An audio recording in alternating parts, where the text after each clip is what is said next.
impresionante a construcción que estamos vendo. Estou ao lado do río Vilacova, que desemboca, o río está aí mesmo, a 10 metros de aquí, estou pegado ao río, non? Este muro dá ao río directamente.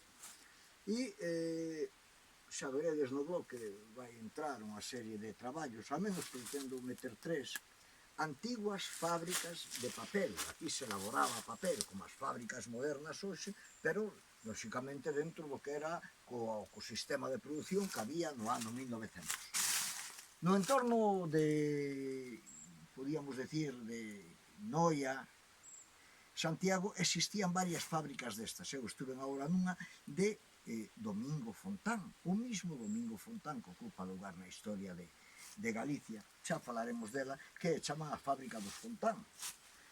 Tamén ao lado do río Vilacova.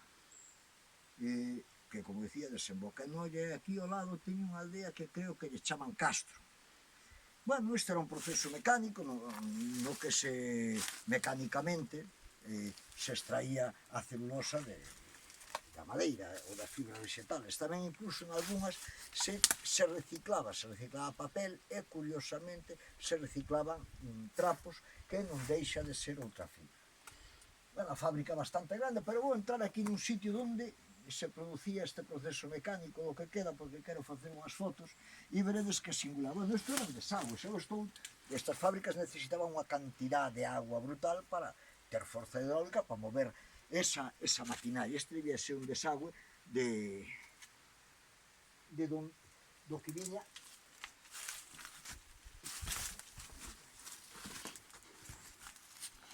viñan desas cubas. É preciosa, a arquitectura destas fábricas. É curioso que ver se facían as cousas, guapa, de cantería, ben, xa veredes fotos de que hai aquí uns arcos, unhas bóvedas, curiosas. Ben, pois, como dicía, en Galicia houve sempre unha produción de papel importante, aínda neste entorno siga habendo unha fábrica, no entorno Santiago Noia, unha fábrica traballando, que é a papelera de Brandía, creo que así lle chaman. Pero, bueno, históricamente houve máis. Sabedes incluso que o que hoxe nós conocemos como Pazo de Faramello, en Faramello, ali entre Padrón e Santiago, originariamente naceu como unha fábrica de papel, ese Pazo.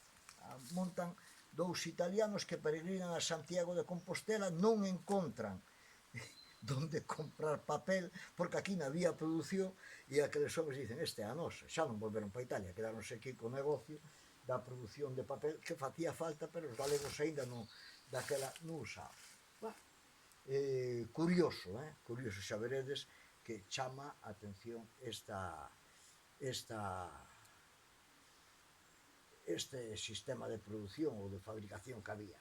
E, sobre todo, a arquitectura civil, os edificios eran colosales. Xa veredes, incluso a de Fontán, que é moito máis grande, bueno, tiñan un sistema de agua para abastecimiento impresionante, con unhas canales, un sistema de distribución.